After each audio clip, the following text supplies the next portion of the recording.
Hey, good morning, everyone. You are with Tom from Ludicrous Feed. Thank you so much for joining us on another beautiful Saturday here in Australia. I'm broadcasting to you from Sydney. Today is the 9th of December, 2023, 8:04 a.m. And I can already see at least 63 guests joining us live this morning. So, yes, welcome to our last regular Saturday show for 2023. Very sad indeed, but we will be doing a final wrap-up episode probably towards the end of December. And we'll have our regular guests on, as always, Riz and Rahul, to help wrap up the year. So much has happened, hasn't it? And speaking of regular guests, let's welcome Riz, of course, as always. Hello, Riz. How are you this morning? Hey Tom, going well.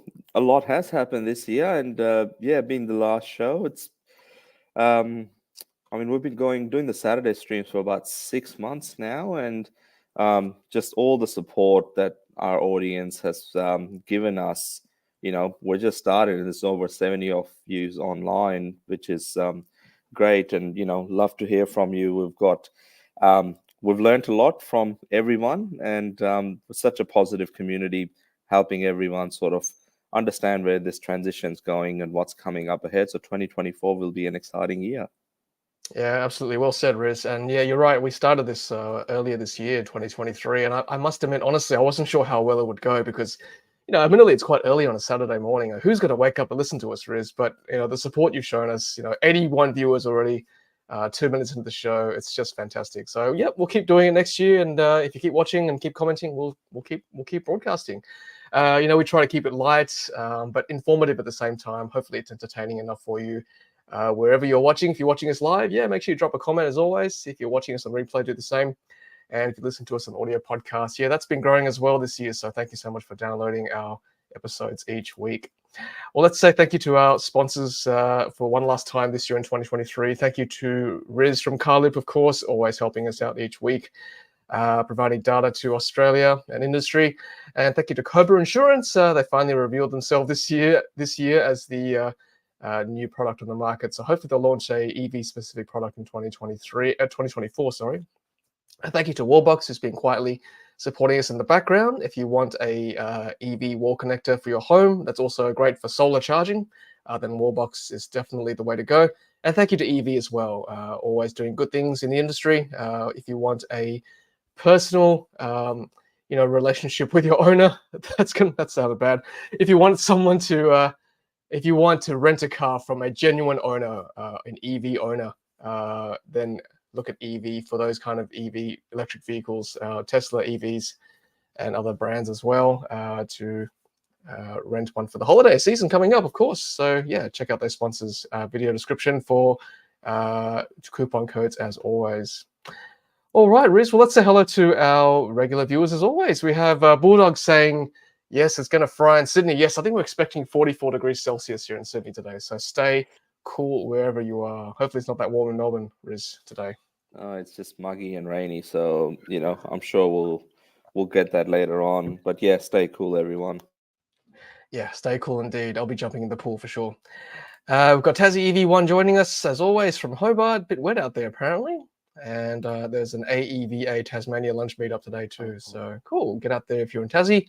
Wayne from Toowoomba, hello. We've got Graham from Shepparton. All these names, by the way, they keep popping up every week. So Riz, it's great to have this kind of regular following each week. Keeps us encouraged. It's commitment from every one of you that joins us every week. So thank you so much. Thank you. 8 minutes in, 96 viewers already. My goodness, I'm very encouraged. Mark from a damp and humid Melbourne, hello. We have SWS from Newbeath, Queensland, all these regular names again. And John confirming it's going to be 40 degrees today in Sydney. Probably a bit warmer out west, unfortunately. Peter from SA, hello, Peter. Tassie Thylacine watching from Tasmania, of course. Hey, Gaffer, nice to see you. And Gaffer's one of those names with a gold icon next to his name on the live stream, which means that he's been a supporter and member for at least 2 years on the channel already. You can see Riz also has got one as well. So, thank you, guys. With the gold icon there. Very much appreciated. And we have Jerry from Adelaide as always. Thank you. And Simon from Tenterfield. Hello, Simon. And Jean as well, another name I recognize. Hello there. Picking up seal in 2 hours. Wow. Hey. Lucky you. That's fantastic. Here we go. He says white premium. Oh, that's the same one I'm potentially getting Riz. So I'm getting excited now. I'm with USWS. I'm jealous as well, waiting to hear it from BYD. So, yeah, let us know how you go with that, Gene. JD watching from Geelong. And hello, Andrew, watching as well. Hello. And yeah, Matt's still saying Highland is still the king of EV sedans. Yeah, well, we've got a few contenders these days, don't we? It's the Highland Model 3 now, which is good. Hey, Shalendra, nice to see you. All these regular names, it's great. And Gary Allen's watching from Bridgetown in Southwest WA. Delivering Model 3 next month. Fantastic. Peter's saying, talking of BYD Seal, one owner has successfully fitted the driver's camera he bought from AliExpress from around $80. All the wiring is there behind the plastic cover by the center mirror. Okay, cool. Yeah, that's one of the accessories I'll be checking out if I do take delivery. See what cameras we have inside for the Tesla for the BYD Seal. Yeah. Graham's in the queue for a new Model 3. Fantastic. Tazzie's asking, can we please have some background music for the grand piano in the background? I might go and play it later on. Thanks, Andrew. Not always awake at this time, but enjoy the show and repeat if I miss it. That's good. That's good. And John's watching from Katoomba in New South Wales. Terrific way to charge the Kia. Yeah, that's right. That's one benefit of a warm, sunny day, I guess. You charge your EV up. Oh, Andy's watching from Whaler. Hey, Andy, I've still got your cup. So thank you for all that. Back in May 2023. Still got it. Still good. Thank you. Okay, Lewis is has got no sport commitments with the kids on a Saturday. Oh, when one has no sport commitments with the kids on Saturday morning, one must watch Ludicrous Feed. Yes. Well, today I've got no sport commitment either, so I'm here. Thanks for tuning in. And JD is saying thank you for our commitment, Riz. Yeah, you're very much welcome. Thanks for watching. Cool. All right. Well, let's. I guess we should probably kick off with our first story for today, Riz, which is our good friend, the mayor of Nashville, Tesla in the Gong. Nash himself has, of course. Look at this. He's actually. I'll just point out his profile here. He's got on his X profile, unabashed Elon fanboy. I mean, at least he's owning it, right? He's leaning into it these days, so that's good to see. We love you, Nash, for that.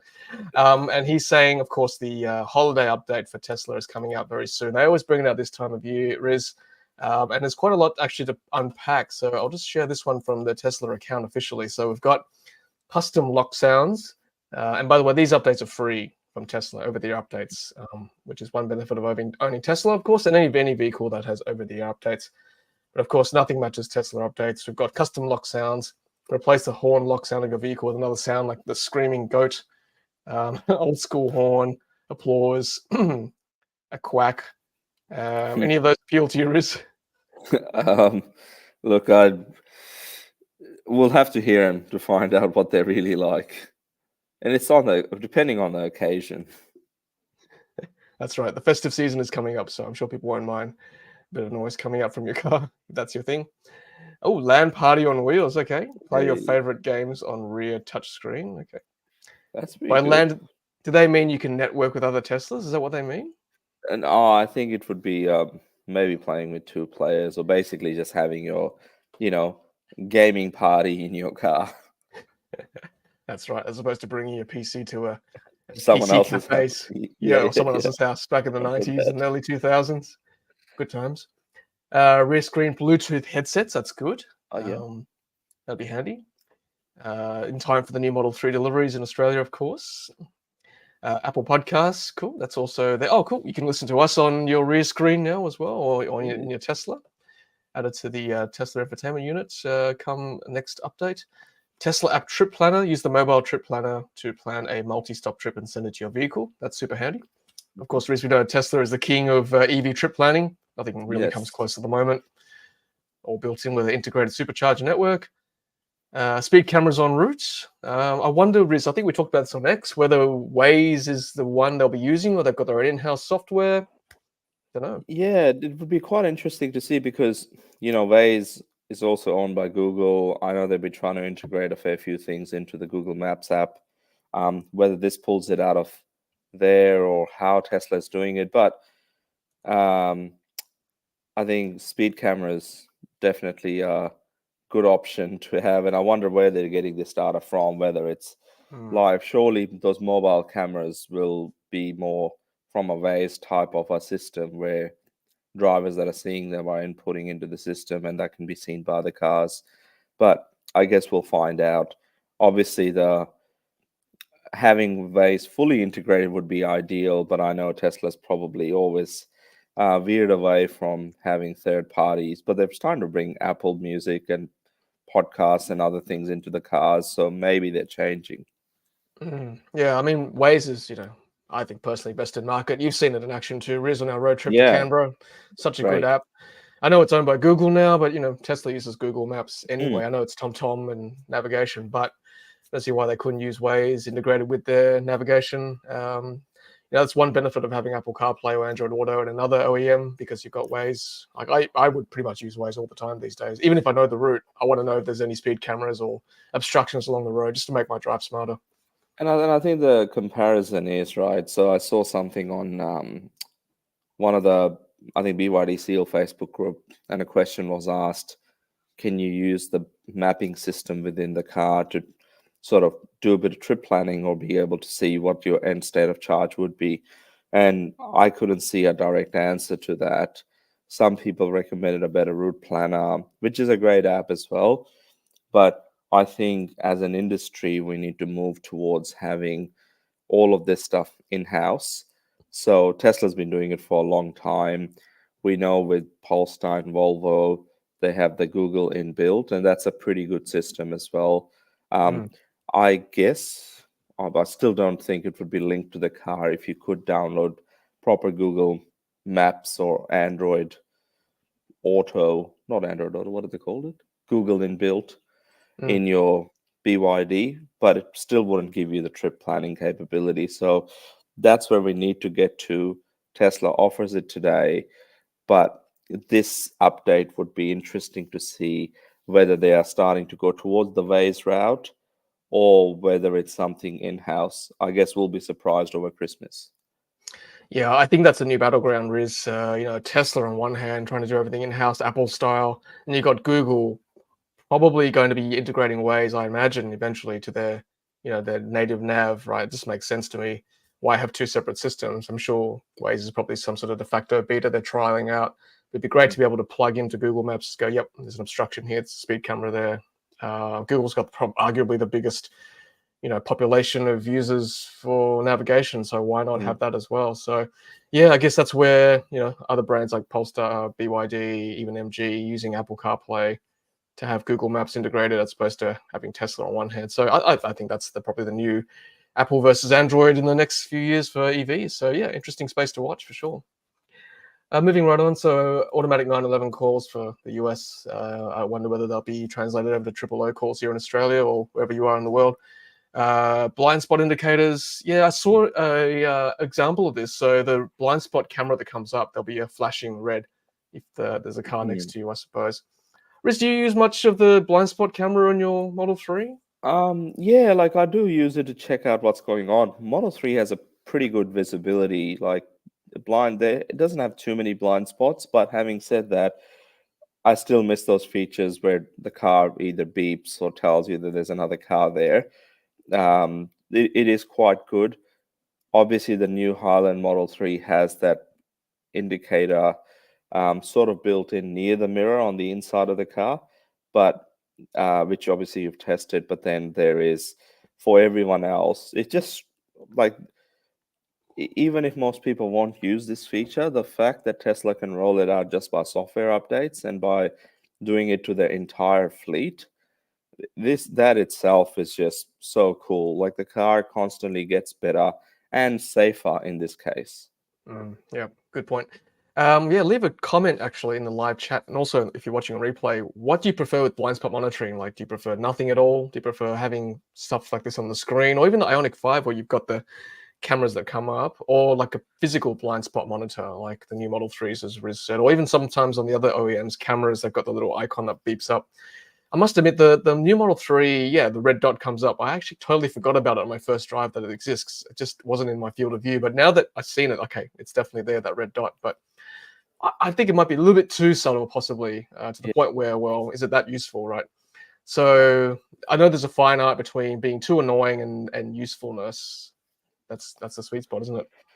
And it's the audible stuff as well. So some cars have an audible sort of sound you hear if something is there, single beep or two beeps.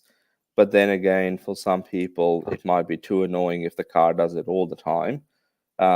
So yeah, it would be great to hear people's experiences in Mm. their cars, what they find useful or not. I'm sure this would be a feature. If you don't want it, you don't have to switch it on.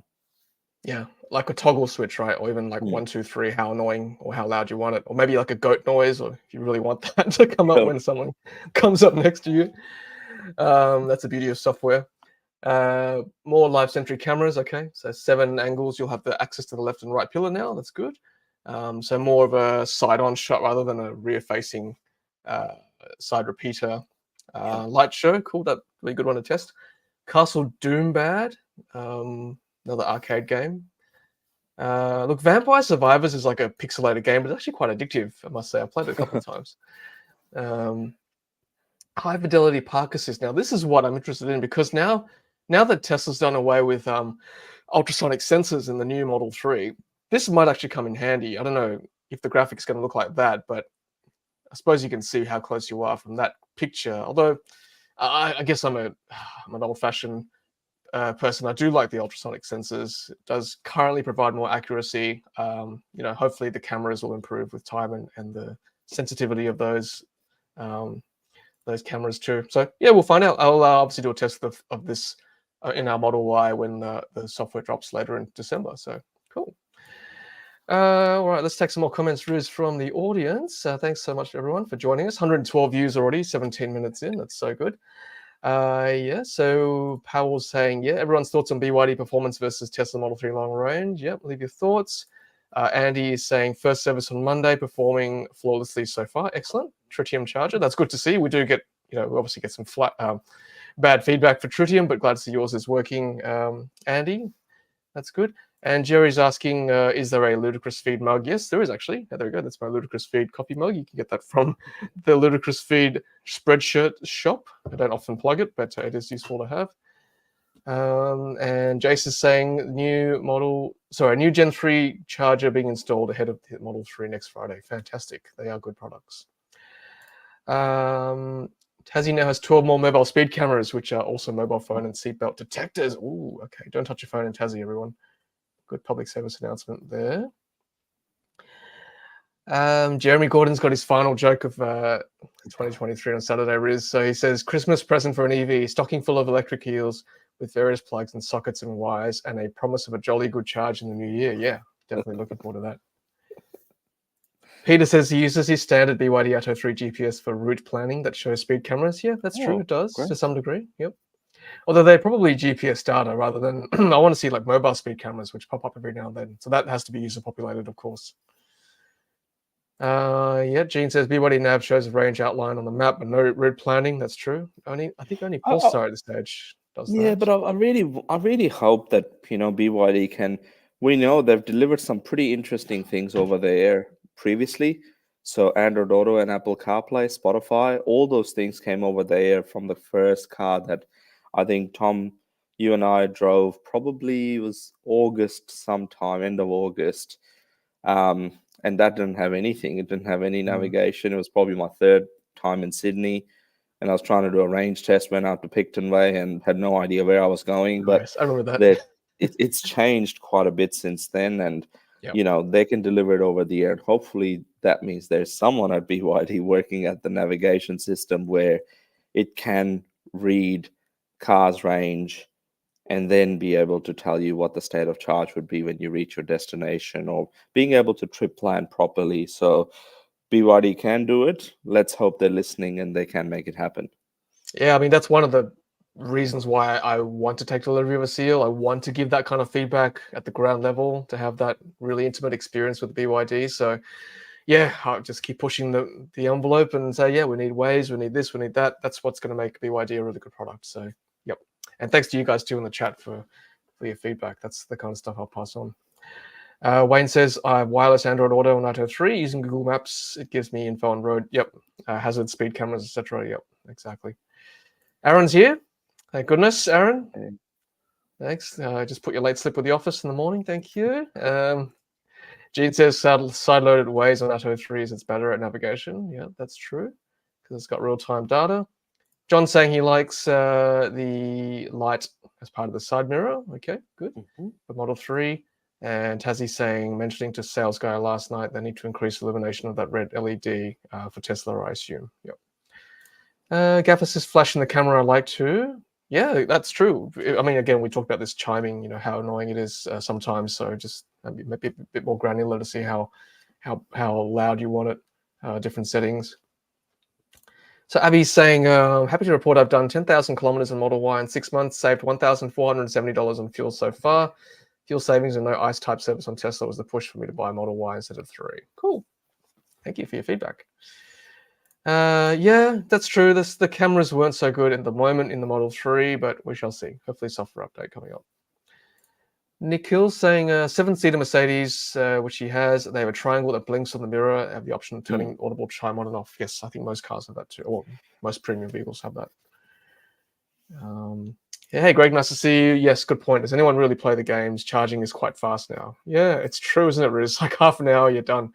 Not enough to complete a couple of levels of Vampire.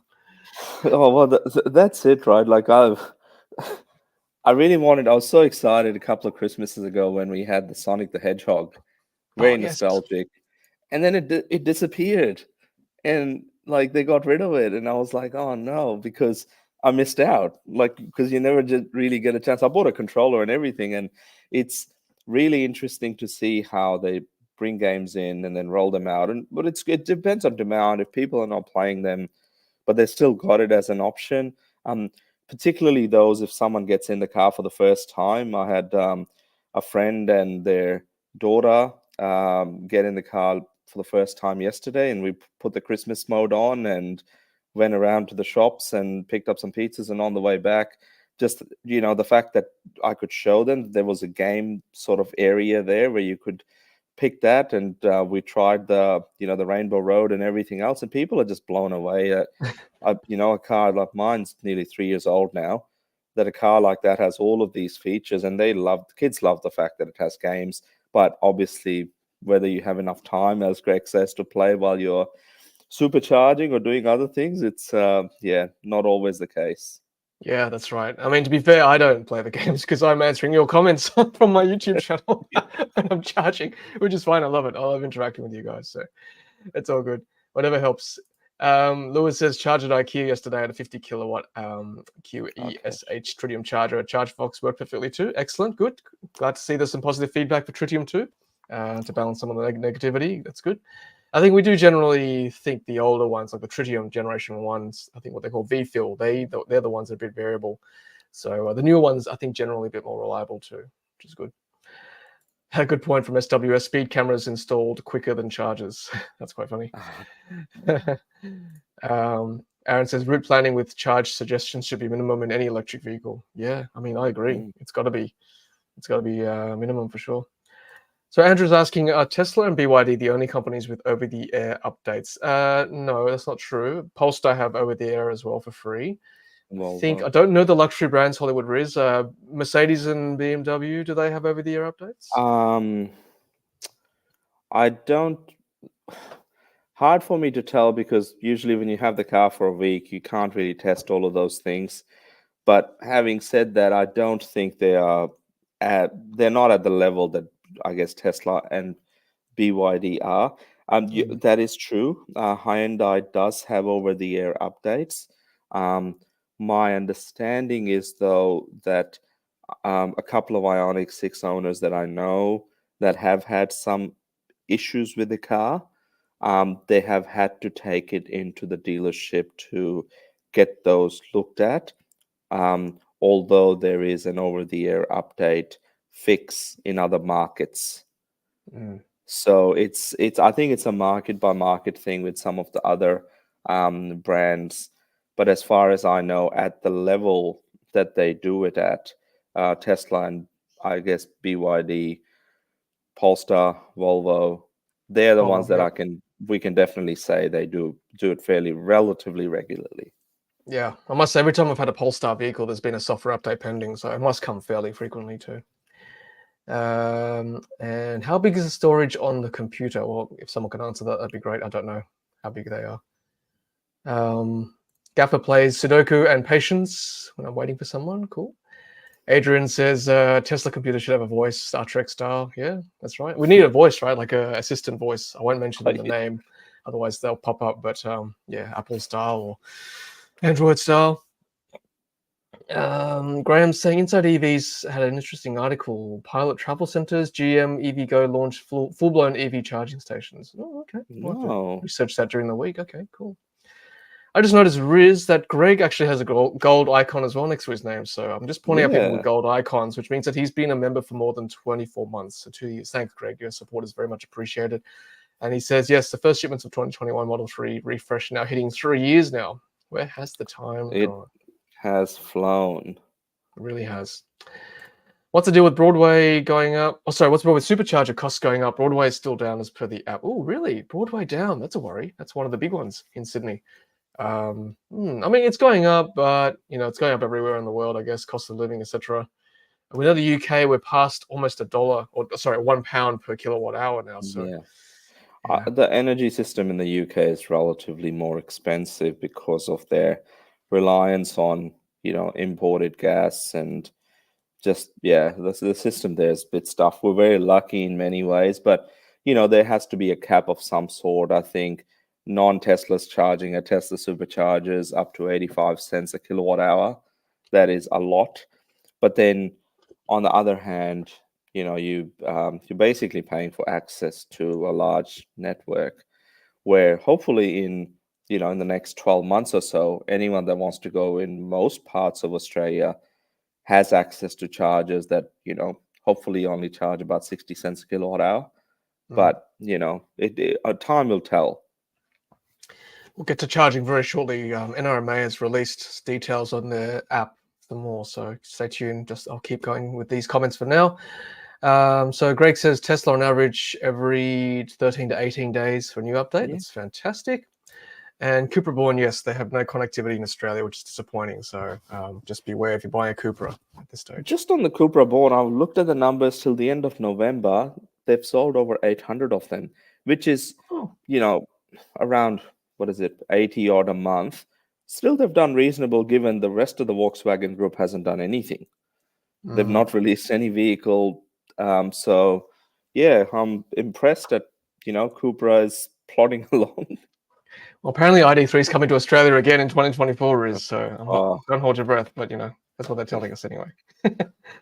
Okay, let's move on to some more stories at the 29-minute mark, 116 viewers. Thanks, everyone. Much appreciated.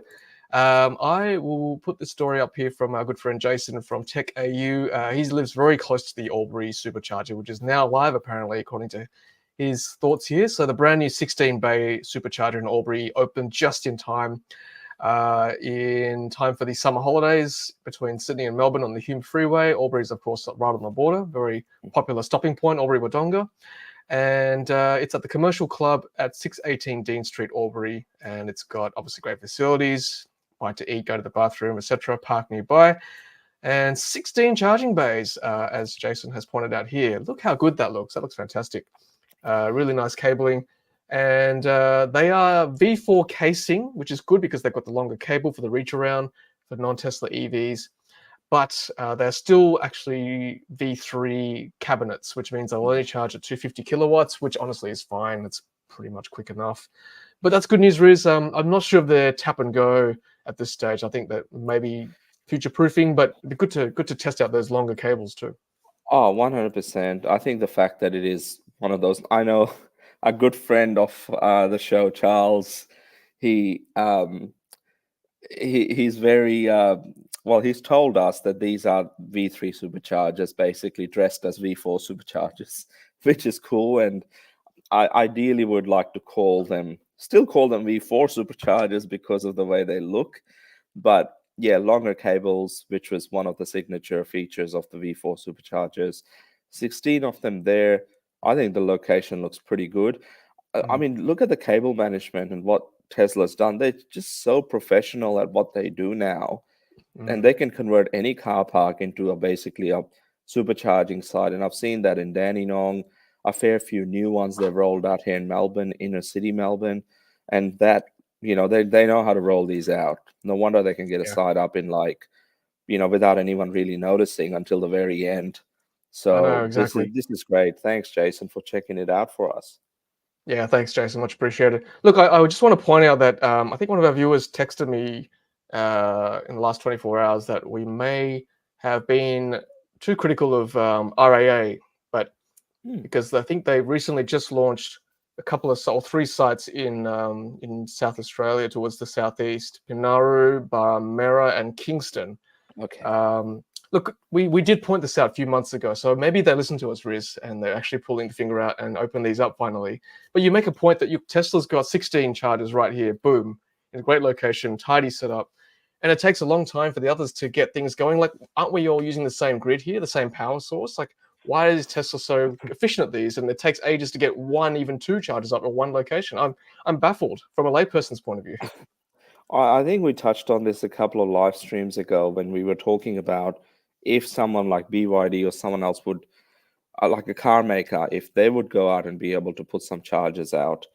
And it just takes so long. Grid connections. I guess Tesla knows from an energy point of view, they already deal with grid operators and others because they've got the big mega packs and, renewable energy storage system side of things. So they must know how to deal with grid operators at a global level, but also at a local level because they share those expertise within, and they hire the right type of people. Mm, Like those other companies will take time to build those teams to, and when you want to, let's say you're good at or you used to work for a grid company and you know how the system works because you need to have the power to the site to be able to make it work. You'd want to work for Tesla. You don't mm, necessarily want to work for another brand that doesn't do much in the energy space. yeah. So I think Tesla has the ability of being able to pull those people or attract those people because of their brand and what they do, which is broader than just selling cars. And Mm, those people have the skills and they've built those teams across Australia now to make that happen. Whereas others, like, if BYD was to set up a network, or let's just say RAA and others, it will take them time to build those teams and expertise. And then they have to do the whole process. So that could take a couple of years. But what we'll see in the coming years is if RAA and RMA and others continue to roll out these sites, they'll get better at it as well. And hopefully they can put up a site in, less than 3 or 4 months. So it's having in-house capability, it's knowing what to do, it's having obviously the willpower and funding to be able to make it happen. mm, Um, and yeah, Tesla seems to be doing it well. Basically, right now it's their race to lose, and I yeah. think they've really picked up pace in the last 3 or 4 months. Yeah, well said. Look, I think you touched on two important points. It's recruitment and inclination. So, it's attracting the right talent. So again, it comes down to seriousness. Like if you're inclined to do that, then you will. So clearly, they are still trying to pull the right people to get these set up. So hopefully, we'll see that happen with the NRMA, RAA, RSEQ, etc. I mean, it's obviously working in WA. We're seeing a great network up and down the Mm. coast now. I look at we've heard all sorts of excuses in the past from other grid operators and other installers saying there's not enough power. We can't get the proprietors to play with us. I look at this situation here, like 16. You can't get more. There's no 16 site location in Australia. This will be the first. Clearly, there is enough power. Clearly, a big operation like this, the commercial club in Albury, are happy to play along. So I think it is probably just the people skills. It's the inclination, it's the recruitment, it's the talent, the right people to get these things up and running. And just on the WA network, the reason why I think it's been such a good success is the government has chosen the right partners. Like those two companies, Horizon and Synergy, that's what they do. They operate poles and wires. They know how the system works. They wanted to learn on how these chargers can go in, and then they'll be able to maintain them like they maintain their poles and wires today. Mm, And because they've got the government backing, they are the grid people. They understand what's needed. They already deal with those communities where these chargers are going in. It's just consultation and making it happen. yeah. And they know what the grid constraints are in those areas. They don't need to wait for grid applications or grid upgrade applications, they can do it themselves. I think that is the right model if you wanted to engage with external companies to make it happen. On the other hand, EV is getting quite good as well. EV Networks is rolling out sites very, very quickly now, and they've got in-house teams. They own the sites and the chargers. So kudos to EV, and I think BP is also catching on and making it happen. It's just the others. And I think Simon in the chat makes a very good point. NRMA has been installing chargers for ages now. And then that's basically it. Like, you'd think that they would have it together. And all we want as EV owners is for these operators or the people that are installing chargers just to give us a heads up. RAA is obviously listening, and others like NRMA hopefully are able to communicate with us in the next 6 months. What's your plan? Yep. So yeah, I guess we'll find out. We're on the right path though. Yeah, we are. No, we are. I mean, we're critical, but we do it from a point of view where we want things to improve. We're not just critical for the sake of doing so. Unlike other people, I won't say who, but we're here to improve the lives of EV owners, because ultimately, if other people see us have an easy road, literally, with EV charging, then they'll clue on and say, look, it's actually pretty easy now. So yeah, I mean, we're here at the ground face. I don't want to use the word coal face, but we're here on the ground level, trying to make things improved for the population. So let's get some comments here. There's some good ones around. So where was it? So we've got Greg saying Tesla don't need to make money instantly off the chargers. Unlike Evee or ChargeFox, they have the long-term payback. I mean, to be fair, Evee probably gets some funding too. I think they did initially anyway, as the ChargeFox. And Paul saying probably the skill approvals, not skills, which is slowing down other networks deploying chargers. Yeah, good point. Yeah, agreed. Approvals, yeah. Yep, approvals. I mean, I'm sure this has been cooking in the background for a long time, having a charger here at Albury, but the process started a long time ago, which is good. Billy says, aren't these charging stations built by independent contractors? The contractors would be following the detailed drawings. Look, it's probably a systems issue then, right? Having a good systems to dish out to independent contractors to get things going.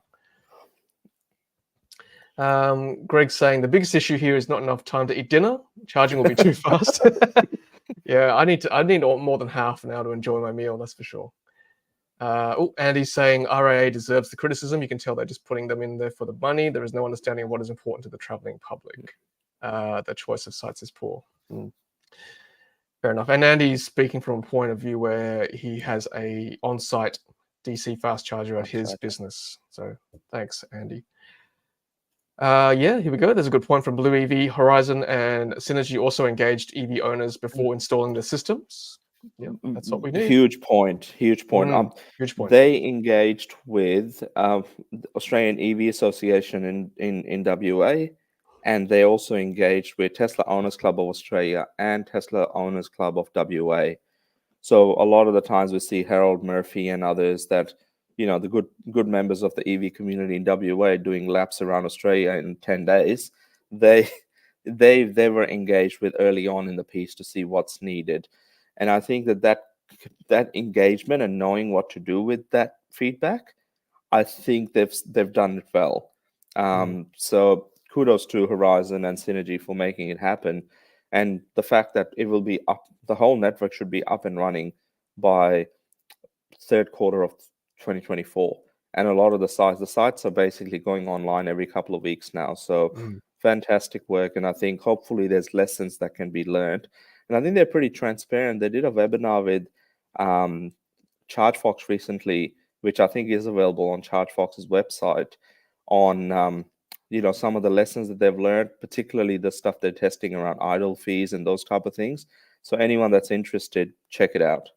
Yeah, that's right. And that's the main point, isn't it? Engaging with us, EV owners at the ground level, other clubs like Tesla Owner Club Australia, Western Australia, Tesla Owners Australia, BYD groups. Like, that's what you need to talk to. They're the ones who know what's happening. They're the ones using chargers every day. So, yep. Richard's got some feedback. Poles and wires and synergy areas are Western power and they cause problems. Horizon do it better, it seems. Okay. Richard would know. He's tried some of those chargers, of course. He's been there. And right. And I think our good friend Richard is also going to be testing out the Albury charger in the coming weeks. So when you do, Richard, share some photos with us. Definitely, and tag us too on X. Leon saying Evee rolled out a new site at Leon Guther this week. South Gippsland also getting options. That's great. Yeah. Yeah, Greg's got a good point. Just remember how far we've come in 18 months. I don't carry a Type 2 cable these days, as I know I'll find DC somewhere. Also, as more EVs are bought, it makes the numbers stack up. Yep. And I think, Riz, you talked about this earlier this year. Like, we need that ratio to come down of EVs or vehicles to charger ratio. I think we're something like 30 or 35 to 1, you said recently, whereas in the UK and Europe, it's like 10 to 1 or 15 Yeah, to 1. that ratio doesn't, for the total number of plugs, it needs to come down. There's definitely a lot of areas, like I think we just touched on the fact that Leongatha and some popular tourist areas or routes that we just don't have anything. And Victoria is lagging so far behind in some of those areas where we should have invested in early on. Phillip Island is still, like, it's a very popular, you've been there, Tom, on your road trips. It's a very popular area. There's barely any charges down there. Same with Gippsland if you go the other way. That's, state-driven policies that are just not doing it, at least in South Australia, as critical as we can be of RAA. They are improving, and it seems to be things are being rolled out. In Victoria, chargers are there. There's chargers that are waiting there for months without being switched on because they're waiting on a grid connection.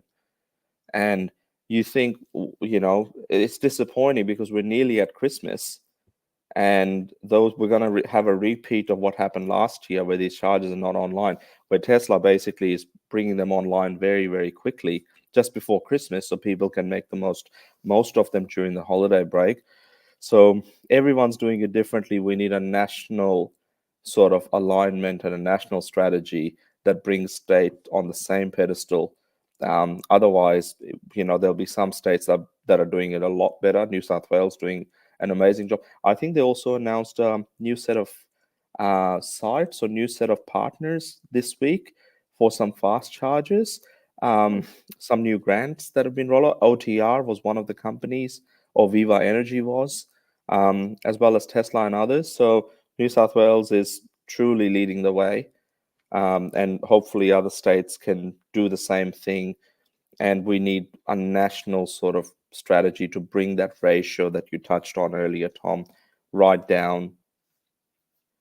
Yeah, that's right. Thanks, Riz. Well said. And look, like, we're not even asking like that much. Like, even along the Hume Highway between Sydney and Melbourne, I did that trip to Melbourne recently in September, and it's still disgraceful. Like, sure, Tesla charging is easier, but you've still got sites like Gundagai with broken chargers and chargers that are throttled. You've still got Goulburn with flaky tritium chargers.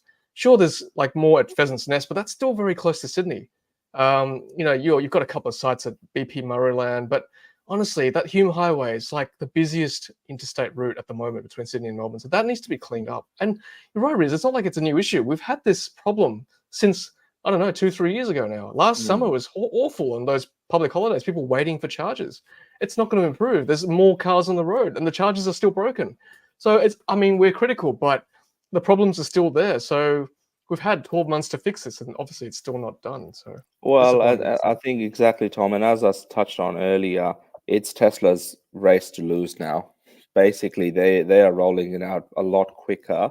I'll try and do an end of year wrap up on the Driven on, Tesla Supercharger sites that have been rolled out this year.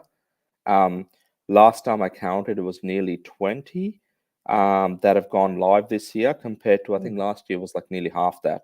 So we'll have a look at what that looks like. But the reality is, the more we can get all charge point operators on board and have a seamless national strategy to make it happen, the better it would be for everybody. Yeah, agreed. All right, enough of my rant. Let's move on with some more positive stories. But before we do that, let's just say thanks to our sponsors at the 45-minute mark. Thank you to Carloop, Koba, Warbox, and Evee. Thank you for supporting the channel and live stream over the last 12 months. Much appreciated. And check out those discount codes in the video description below. We'll keep going for now. It's our last show of the year, Riz, if that's okay with you. We'll push on. Lots to chat about still. Just quickly, some more comments from the audience. Greg's saying Tesla have a new site install about to go live. 6 bays again. This is fantastic. Tesla's doing great things. Shalendra's saying Great Ocean Road, Phillip Island. Wilson's Promontory all have something in common. No charges, correct. And Richard saying Tokwa is doing good stuff. Yes, proactive and awesome bunch of people. Sorry, Riz, you're going to say something? No, just on Shalendra's comment, I will be heading out towards a town called Tura tomorrow, out towards that South Gippsland way. I'll test out the Leongatha charger, which is one of those Cynic cell chargers. But there's a whole lot of sites on PlugShare that are supposed to be going online, but are waiting for power. So I'll try and stop at those and take some photos as well and share it with everybody next year. I'll just say, hey, we should have had these sites live before Christmas. So if you want to check out Hollywood Riz, you know where he's going tomorrow, right? Get some So autographs if you and see selfies. a gold Rolls-Royce Spectre parked at Leongatha, you know who it is. That's right. John saying Katoomba is one of the biggest tourist destinations in New South Wales. Like, it's the day trip to go to if you're a tourist coming to Sydney. Only 2 hours from Sydney, no fast charger. Nearest one's in Lawson and Lithgow. Admittedly, there is a Blackson Tesla Supercharger site if you want to drive a Tesla up there.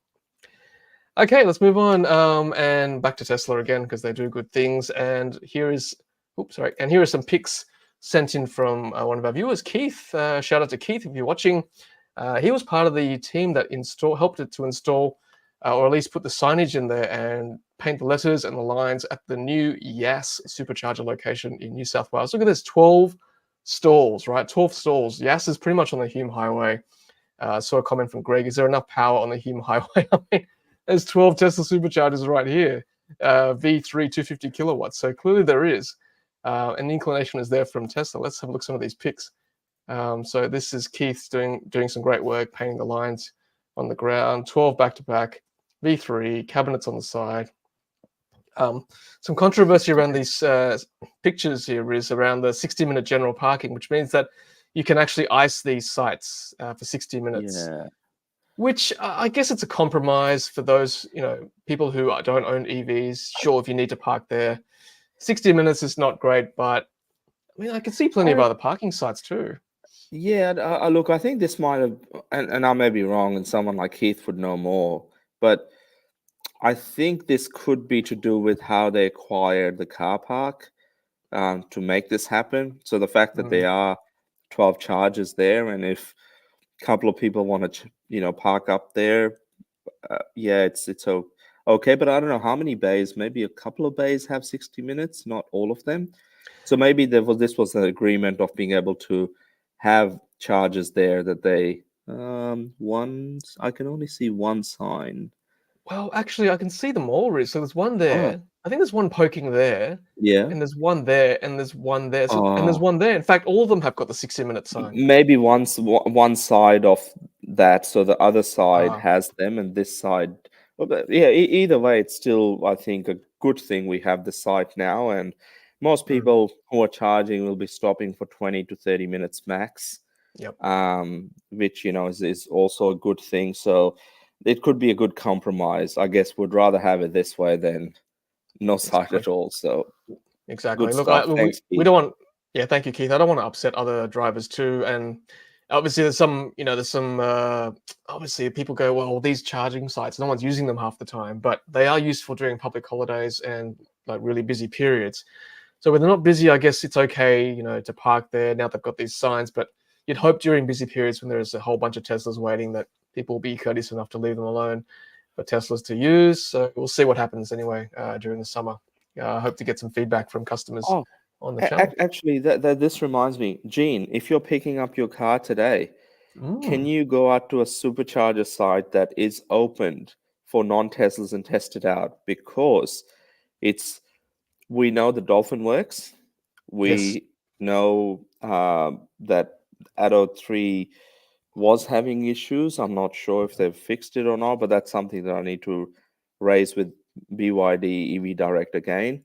And then with the Seal, what's the go? Because ideally, if we're going to have a lot more of those cars, surely they'll be able to charge at the Tesla Superchargers, because it allows you to go further, where these chargers are.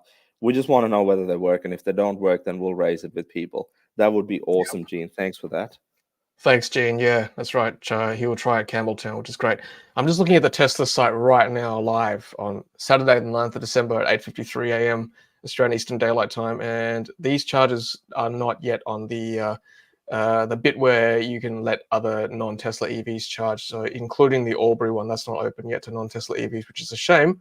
So I think they're just Tesla only for the time being. So that might change over the summer, but for now, no, just Tesla only for now. Now John's asking, was it only the V3 superchargers that the Atto 3 has problems with? I think they charge with V2 okay from memory. Yeah, I because you tested the one tested it at at Bathurst, New South Bathurst. Wales. Yeah. Yeah, that was fine. So it's just the V3 issue. Cool. And yeah, Richard's saying councils can change. Evee hating recently seen installed a few. Sorry, Evee hating Borbor recently installed a few chargers. Okay, cool. Okay. We just need the right people, Riz. You've touched on this, very important point earlier: inclination and recruitment. The right people in the right positions that make decisions to get these going. And I think what we do at this, with these live streams, Tom, is very important because the future workforces in those organizations could be one of our viewers. That's right. And correct. The fact that, one of the most common things in the work that I do with Carloop when we work with customers is those customers that understand this transition, or those that have had any lived experience with an EV, they get it. They ask the right questions. They're curious about the right things. And then it's very interesting to work with people that, let's just say, don't have that lived experience. And what we're doing on this channel is educating everybody around EVs. So one of our viewers could be working at Borbor now that weren't working previously. But I think, the right people in the right organization that care about the transition, cleaner cars on our roads, that will make a big difference. So thanks, everyone, for your support. Yeah, I mean, you're right, Riz. How can you possibly know what it's like to drive an EV if you haven't even driven an EV for a day? And people are working at these companies, right? It's all theoretical otherwise. It's all academic, which is great. But you need to actually get there and drive these cars around and realize how good they are, or what the limitations are, and what's causing these blocks. So I implore you, if you're working at these organizations, go out, ask your boss for a car for a day at least. Go out and hire something. Just do it. Your job will be much easier. You'll have a much better understanding of what it's like for EV owners in Australia. And before I move on, I just want to thank Kenny Timms in the chat here. My goodness, he's just gifted 20 Ludicrous Feed memberships. My goodness, I can't even name them all. He's just gifted a whole bunch of regular viewers in the chat here. That's amazing. Kenny, we thank you. Hats off to you. Thank you so much. You're an absolute legend. So thank you very much. That's great. And he's saying happy holidays. Thanks for another great year of content, Tom, and I assume he means Riz. Looking forward to 2024. Riz, the word of the year, our guest of the year as well. And Raoul too, of course. Awesome stuff, Kenny. We're really appreciate your support. The fact is, the more people that are engaged in what we're all trying to do, the better it is for us as EV drivers into the future. And cleaner cities, better health. That's what we're trying to aim for. Exactly. Better future. And thank you, Gordon, as well, for joining as a YouTube member. Much appreciated. That's great. And just moving on with chargers again. So this is the Thrumster, which is near Port Macquarie in New South Wales. Very close to the current NRMA chargers and very close to the ChargeFox chargers at the Oxley Highway, where it joins the Pacific, or very close to the Pacific Highway Junction. I think 12 stalls are coming. Let me just see if I can find a pic. Here we go. One of the forums here. So clearly on the way, and I think this is a great location too, where the NRMA chargers are, because there's facilities there, toilets, shops, etc. So cool. 12 shops at Port Macquarie is fantastic, because this is actually possibly going to take the place, or in conjunction with the current site at the winery at Cassegrain in Port Macquarie, which is 6 stalls at the moment, but having 12 extra is great on the Pacific Motorway between Sydney and Brisbane. So looking forward to testing that one day. That's what we need. And I think just on Tesla Superchargers again, there is the voting, the Tesla Supercharger voting, which, Charles, a good friend of the show, is always advocating for. So if you haven't voted, I think they're open for the next round. The last round, we touched on Gippsland before. Leongatha, I think, was one of the winners from memory. So there could be one heading down towards Wilson's Prom / sort of out of the way of Phillip Island, but people could go to Leongatha, have a charge up, have a coffee, and then head towards Phillip Island. So yeah, Tesla is doing awesome job.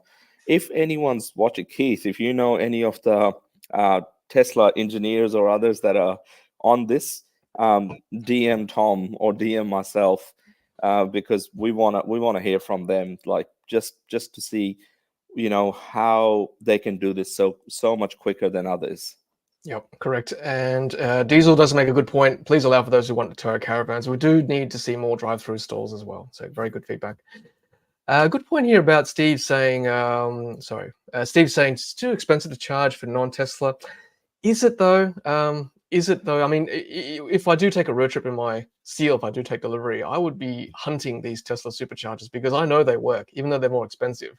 What is the price? As Richard says, what is the price you put on reliability? I'd rather be back on the road quicker than face another charger that's broken. Honestly, it's not worth my mental health. Yeah, I think this is part of the, everyone has different things they prioritize.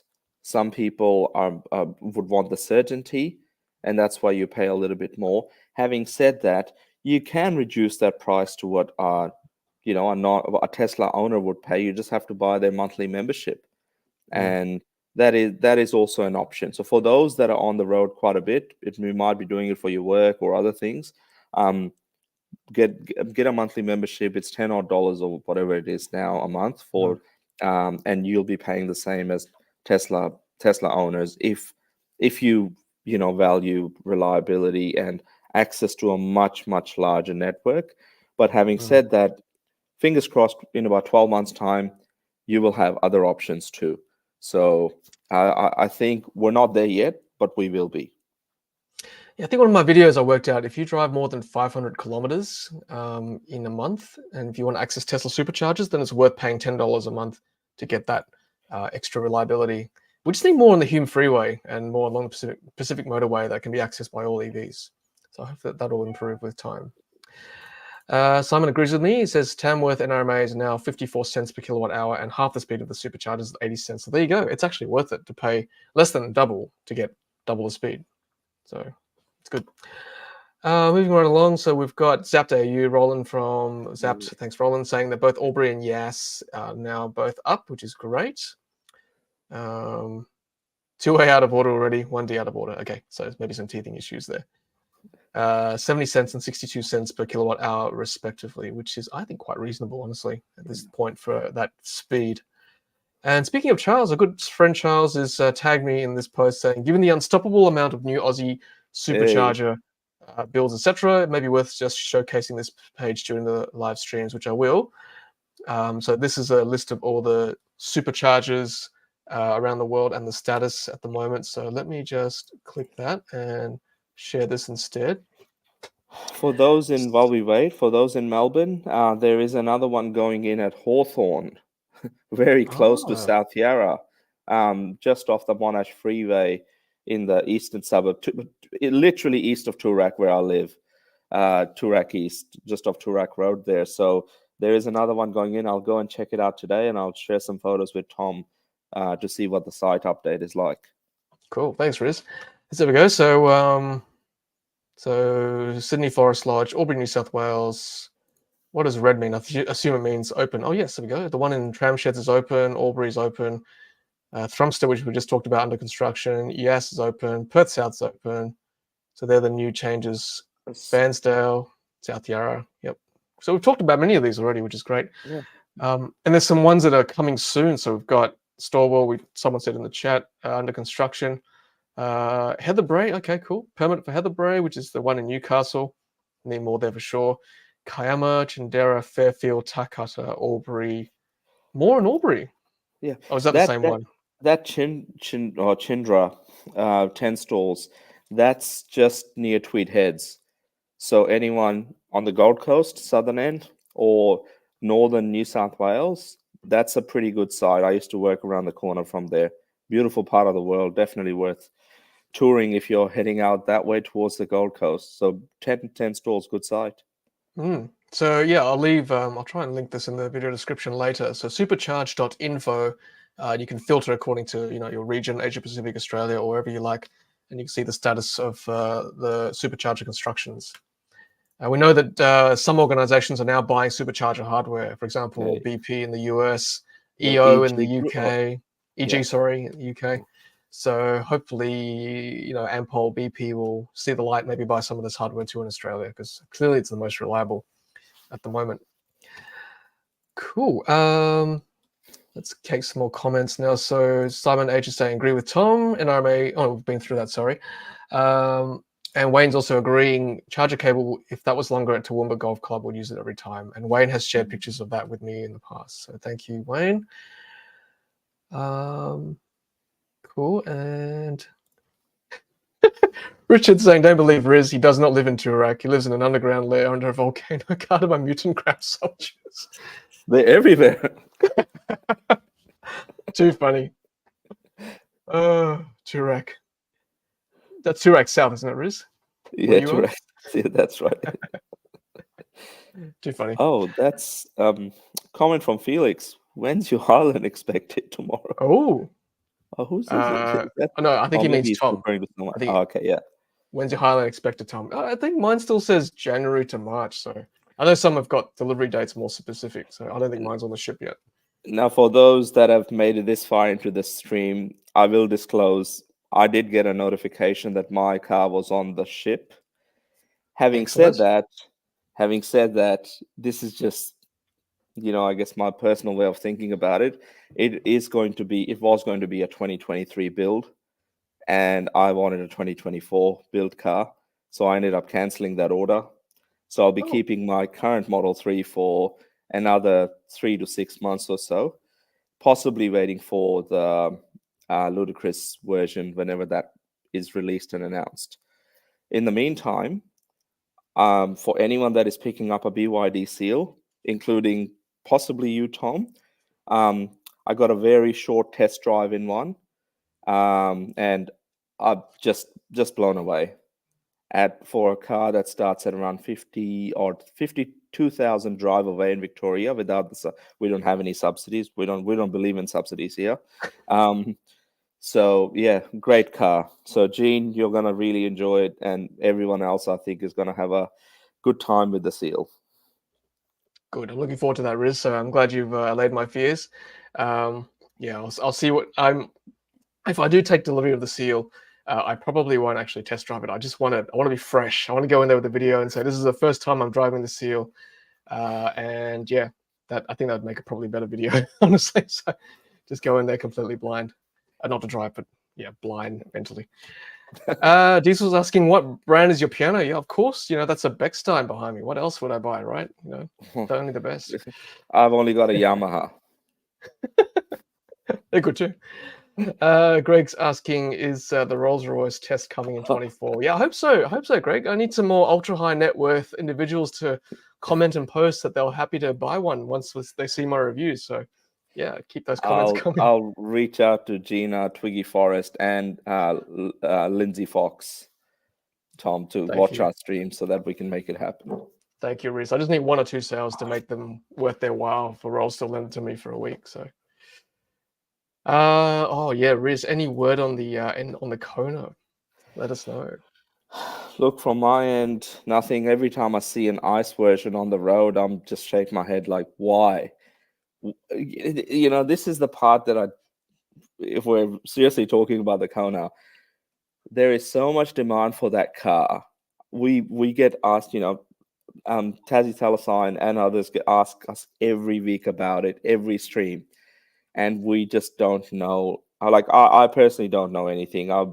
The reality is they should have released it by now, because the ICE ones are driving around and people think they look great. And given that when they first announced the Kona, they mentioned that they designed it to be an EV. Yeah, exactly. But then the ICE was going to come out first. So I don't know what's going on, but fingers crossed it's very soon, Tassie Talasign. Okay, so I'm happy to share this. I got an email from Hyundai yesterday, because I've still got my video in the bank and ready to post anytime they let me. So they're telling me not yet, still can't release it yet. They're saying, hopefully, fingers crossed, mid-December. More than likely, it's going to slide into January 2024. That's when the embargo will lift. So I think, I'm just guessing, I think they're probably still negotiating a price with Hyundai HQ back in Korea. And I think it's probably because some of the Chinese EVs are really helping along with the price for us anyways, consumers. So just on the Chinese EV front, I don't know whether. So when we did where Hollywood Riz came from, the SEAL event. Now on that SEAL event, Luke Todd at that time, that this will set a new benchmark in EV launches. I'm not saying it's directly related, but it's a possibility because having driven the SEAL, it is you can't. I stick to my words. It is better than the Mercedes and BMWs that I've recently driven, and even at the base trim, it is a lot of car. Now, how do you compete with something like that when I know it's a different segment, SUVs versus sedan, but if BYD can deliver that sedan for around $50,000, it's very hard for the other manufacturers to be competitive on price.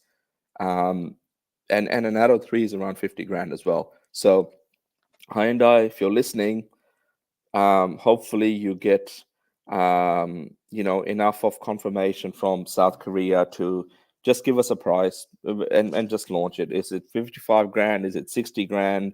The market will be the decider. You've got the His audio is gone. plus Oh, on road. There we go. Sorry, I can hear you now. Yeah. Nope, it's cut So out again. The Ioniq 5 base model starts at 64,000 plus on roads. So it has to be under that. So yeah, just do it. Yeah, correct. We'll let you know. Don't worry, pretty quickly if your price is right or wrong.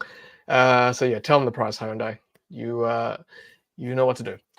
Let's move on with some comments here, and we might segue to Greg's comment very shortly about Ford reducing their prices on the Mustang EV very shortly. But I want to thank Gordon for buying a T-shirt today. Fantastic. I did see the notification pop up, so much appreciated for subscribing and signing up as a member. Oscream is saying China has hit 40% new energy vehicle sales for the first time in November. Fantastic. Wow. That's so good. And Richard's got some feedback on the BMW i4. So claustrophobic, despite being longer than a Model 3. Roundup EV like a seal is the only way. Yep, great comment. All right, let's talk about the Ford, actually. Since we're here, I think this is Riz's article 2 from The Driven. Ford slashes Australian prices of Mustang Mach-E electric SUV before first deliveries. And Riz, I think you have touched on the fact that they're cutting prices by $7,000 straight away. Yeah, on the base model, which was surprising because they announced the price at 79,990 here in, I think, a couple of months ago. And in New Zealand, it's the same price, 79,990. I'm not sure what the dollar conversion is. Maybe it's 1-to-1. But having said that, generally cars are a little bit cheaper in Australia because of the Aussie dollar. So now they've slashed it to 72 grand. Obviously, it's a demand issue. Obviously, you can word it any way you want to word it and say, we're making it more accessible to others. If you really wanted to do that, you could have done it from the very beginning. So, yeah, interesting times. The top spec GT, it is still over 100 grand plus on roads. But if people currently driving, I don't know, Ford Everests or other vehicles that are diehard Ford fans, they can pay 80 to 90 grand for a car. They can get the mid-spec car off the Mustang Mach-E, hopefully delivered by first quarter of next year, although the delivery start this month. Yeah, that's right. 104,000 for the top range GT now, as Riz said, and then the premium mid-spec is 86. Good to see they're using at least lithium iron phosphate for the base model, which is good. And look, it's not a bad specs really. 198 kilowatts, 430 newton meters of torque, so quite a bit of grunt there. It's just a shame it is quite expensive still. Not a bad looking vehicle, honestly. It's got the Mustang, feel and look to it. The back definitely looks very Mustang-like. So again, this sort of comes back to the Chinese brands. Their EVs are so cheap now with the Seal, Dolphin. I know it's, again, different category, but it is certainly putting pressure on other brands to lower their pricing. So this type of a car, right? Like, it looks cool. I know BYD has the plans for the Seal U, which possibly is a plug-in hybrid next year. Really hoping, and a lot of our viewers, including Sensei, who regularly joins us, well, there's one spotted there, are hoping that the Sea Lion can also make its way to Australia, which is just being launched in China. And it's basically a SUV version of the Seal that we're getting here. Yeah. Yeah, so this was spotted and sent to us by one of our viewers, Rod. So shout out to Rod if you're watching today. So this is the Seal U spotted in Sydney. That's the Broadway Shopping Centre sign there. So clearly they were charging somewhere, maybe. And this is a plug-in hybrid, unfortunately. So the sister, or the SUV version of the Seal is the Sea Lion 07 BEV, which was launched in China recently. So hopefully we'll see that come to Australia, because that would be nice to have a full EV to rival the Tesla Model Y as opposed to this plug-in hybrid. I don't know why they're starting to test plug-ins here in Australia, Riz. I mean, are they trying to bring the Ute as well, the plug-in Ute? Yeah, that's what would be the case, but that they will be launching this technology. Look, I'm still interested to see what sort of efficiency you can get out of these BYD's plug-in hybrid technology. But obviously the ideal would be a proper EV like a Sea Lion. So hopefully this feedback, I'm still keen to drive one, just to test drive one to see what the space is like, because that will set the expectation for the Sea Lion when, we need to give this feedback back to BYD. Yeah, correct. Hopefully someone's watching. Speaking of Chinese brands, still, our good friend Elliot from Fully Charged has the MG Cyberster for the next 4 days. What do you want to know? I want to know everything, Elliot. That is a beautiful looking vehicle there you've got for the next few days. That's fantastic. Oh, very, very cool. I did say to him, I said, can you bring it down to Sydney for everything electric or fully charged next year in February? So yeah, 100%. I'd love to see that here. I mean, it's just a beautiful looking vehicle. Hopefully he has a good review of that too. So we'll keep in touch with him and find out what's going on. We'll get Elliot back before Fully Charged or everything electric next year to get a preview of the show. So stay tuned for that in early 2024. Moving right along, just Morton Grove is starting to tag me in his post, and this one is about new dozens of Highlands and Model Ys arriving in the port of Auckland in New Zealand. So our Kiwi brothers and sisters, your cars are here. So good to see them on their roads very shortly. And I think J-Fast is Tassie EV1. So this is your X here. When is your Seal being delivered there, Tom? I see deliveries already starting to happen. Yeah, that's the white one. That looks really good in white, actually. I've got to say, there's a lot more detail to the car than, say, a white Tesla Model 3, which, at the risk of sounding unpopular, does look a little bit bland on our roads. But seeing all that detail, all the contrast, all the lines, it is quite a nice looking car, Riz, I've got to say, even from the outside. Oh, in person, it's looks quite good, and the fact that design language is a bit different. The Sea Lion will be very similar to the Seal, which would be very cool to see side by side. I guess it's like seeing a Model 3 next to a Model Y type of a thing. But yeah, good looking car. Well built from what I can see so far.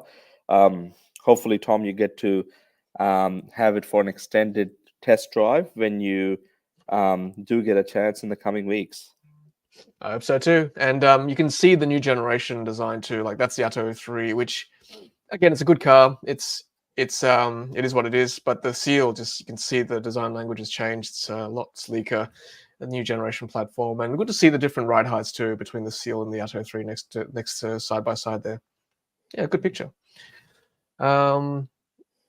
Yeah, so let's take some more comments. We've got Wayne saying, I'm an unabashed BYD fan, but I really do hope they don't bring any PHEVs to Australia. I'm the same, really. Why bother?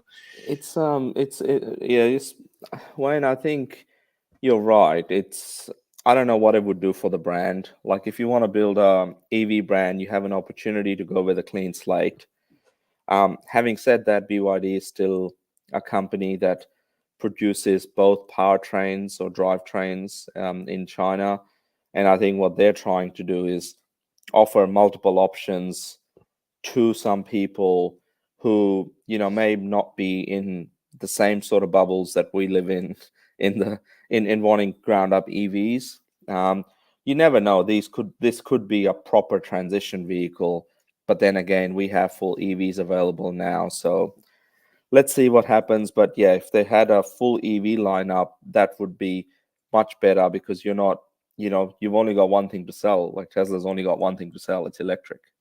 Yep, correct. Yep, that's why I always try to promote brands that are full electric: Tesla, BYD, Polestar, Volvo. That's what we want to see in Australia, because that means they're serious, and they'll be serious to us as customers when they come to look after us after you buy the vehicle. We are going a bit over time this morning. Hope you guys don't mind. This is the final Saturday morning stream of 2023 officially. We did our last Wednesday show 3 days ago. Yeah, 3 days ago with Rahul. We'll do a special one-off probably towards the end of the year. Stay tuned for details on that.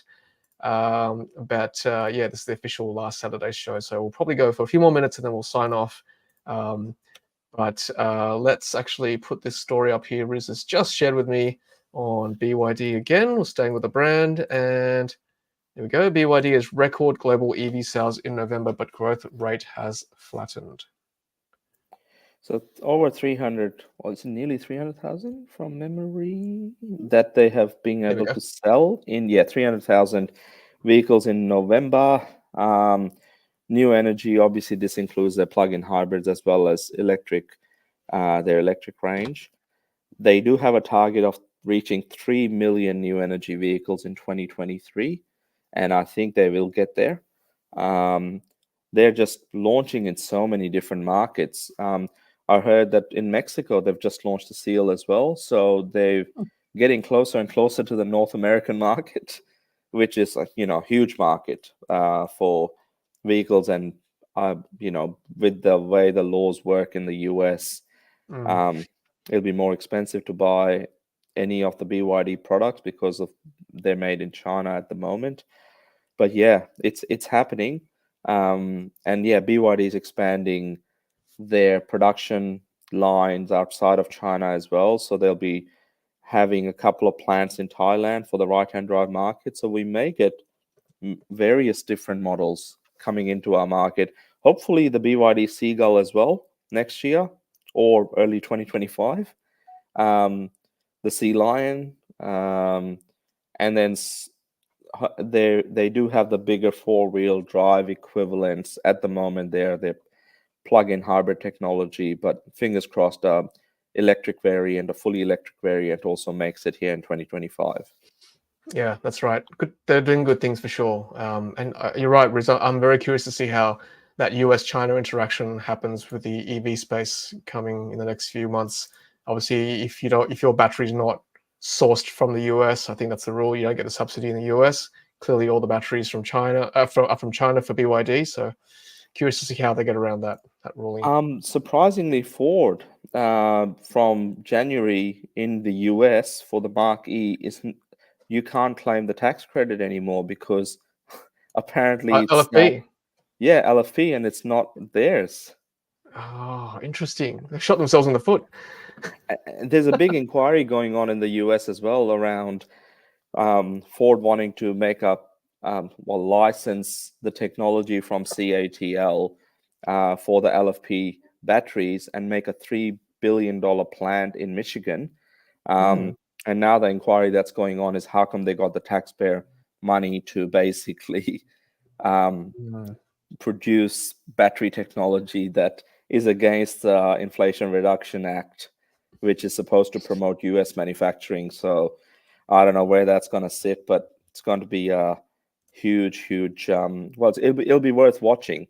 So Tesla still will get half of the $7,500 credit for those that purchase a Tesla product, but Ford's getting nothing. So it's less and less likely that they will actually be ramping up production of the EV lineup when buyers not only think that their product is a generation behind. Yeah, exactly. Very curious times indeed. When we get Elliot on the show next year, I want to get some more insights on the thoughts on the different Chinese brands from like the Chinese population point of view. But I had a quick chat with someone actually from Shanghai about what his thoughts were on what's well regarded as a brand in China. And he's into EVs too. So he was saying, BYD is very well regarded, very popular as well over there. Another brand that I've not heard of previously is this one, Li Li Auto. Xiang. Yeah, Li Auto. That's also very well bought and well regarded over there. And I think Neo's deemed quite or a bit more luxurious, a bit more premium over there. So they're kind of the brands that I want to explore with Elliot on the show next time we have him on. So yeah, curious to see if any of these brands will hop over to Australia along with BYD. So in other countries, like Amsterdam, well, the Netherlands and Amsterdam, they've recently done the Everything Electric show there, and they had some non-European brands there. So they're able to get those cars that will eventually launch in the European market. I wonder if next year in Australia they can get a couple of cars from these brands that are potentially looking at launching. Could be Li Auto, could be XPeng and others. Neo has already confirmed they want to make a right-hand drive variants of their vehicles. So hopefully, everything electric or fully charged can get them into Australia just as a showcase to see what's available. Yep, I hope so too. Yep, maybe we'll put the pressure on Elliot. He'll talk to Dan Caesar from Fully Charged. Okay, well, we're getting towards the end of our show and our final Saturday show of 2023. Let's finish off with this story. And that is the NRMA. I think have finally got their act together, and I think all their chargers are now available on the NRMA app, which you can download for free, of course. Put your payment details in there. I think the majority of them now are a tractor fee. I think I'll have to double check. I sort of looked at a sample of them last night, but you need to pay for them now, basically. I think they range from 60 cents per kilowatt hour to 65 cents per kilowatt hour, depending on the speed. And if you are an NRMA member, you get a bit of a discount, I think 10% off. I am a member, but on my app, I didn't get a discount with that. So I'll have to double check how that works. So we're talking about speed earlier. That pricing is above what I guess you'd pay for a 350 kilowatt charger, where if it's on ChargeFox or EV Network, which is around about 60 cents. And the average price for a 50 or 75 kilowatt charger is hovering around 50 cents a kilowatt hour. So 50 cents and 60 cents, and they're charging 60 cents and 65 cents. But look, we wanted them to charge something, and they are charging a reasonable rate for it. So it will help the EV community. Yeah, this is the kind of thing we didn't want with free chargers, people camping there and using them the free ones as opposed to paying for them. If everyone's charging them, then I think you'll get a more equitable spread across the different charging sites. So I think this is a good thing that NRMA have done. Unfortunately, some of them only have 1 or 2 stalls, which is a pain. If you get there and there's someone there or it's broken, then you got to find something else. But at least with the app now, you can see whether it's working or not. I guess PlugShare, there's always that opportunity too. But yeah, I'm happy to see charging costs available now for NRMA. So thank you, NRMA, for listening to us, providing feedback from us and also from our viewers too.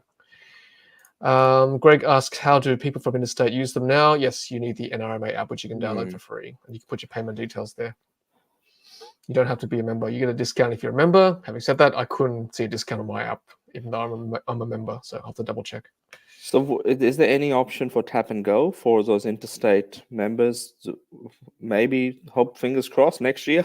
Yeah, hope so. We'll try and get someone from NRMA on. The invite is always there. Our friend Bridie, if you're listening. Oh, yes, that's right. Bridie writes for NRMA now. Yeah, if you're listening, come and speak to us. We're very friendly with Bridie because we know she gets the game.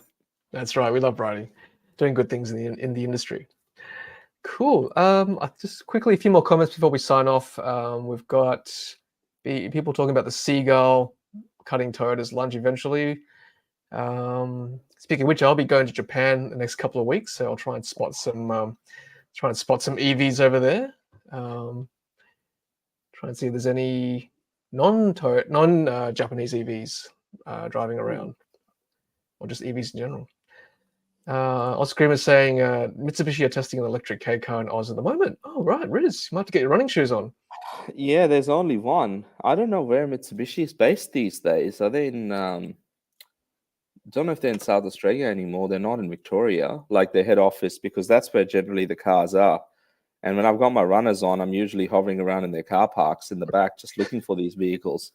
So we'll find out if anyone knows where their head office is. Let me know. I'll try and make it there, especially if it's within Victoria.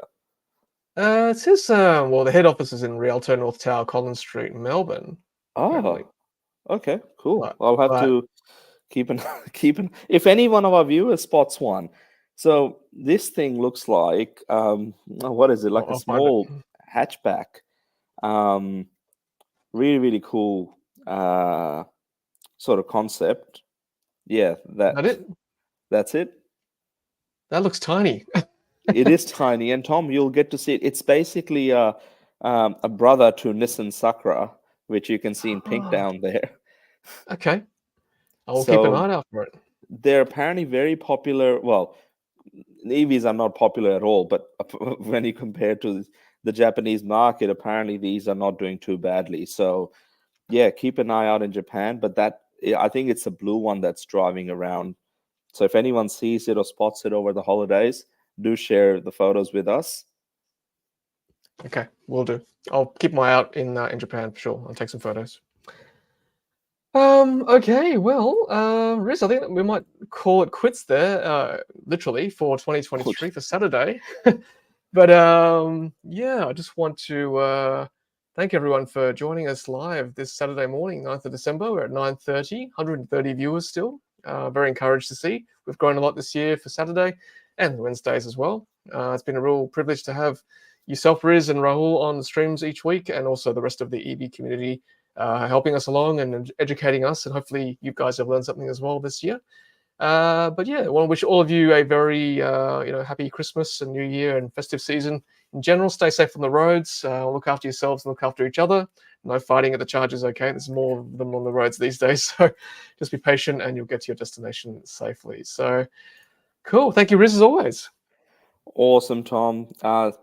We've had such an amazing support this year. Like it was in, we were doing the Wednesday stream, so it used to be Thursday. We switched that to Wednesday, and then we did started the Saturday stream. And your support has meant that we've been able to do it week after week. So thank you so much, everyone, for making it happen and just coming back and sharing all your insights and just being such good folks. And we're doing a good thing. We're doing a good thing, and all of our viewers and listeners are going out there having conversations over the Christmas break with their family and friends as to why it's important to think about electric cars. They're not affordable for everybody, but next year will be the year. So this year we've had two or three models now around the $40,000 mark. Next year we're hoping we'll get to 35,000 with some of the newer models launching. So more and more people will be able to access an electric car or consider one on the used market. So keep doing the good work, share the message, and thank you so much for all your support this year. And we'll look forward to a bigger and better next year. Yeah, well said, Riz. And it's so good to have you in the industry, keep us abreast of news, and also, yeah, keep tagging us, as Riz said, on X and other social media forums. We will definitely share them on our live streams. That's what they're for. Keep people informed. It's like a summary show, really, of what's happened during the week. So we'll keep doing that next year. Keep you guys entertained as well at the same time. I think 2024 is going to be a fantastic year. Looking forward to seeing more EVs and more uptake, more chargers, and more good work done in this space. So. Thank you, Riz. Thanks, everyone. Have a lovely, lovely December and January, and I'll probably see you all in late December for a special Roundup show for 2023. So take care, stay safe, and as always, happy charging. Bye, everyone.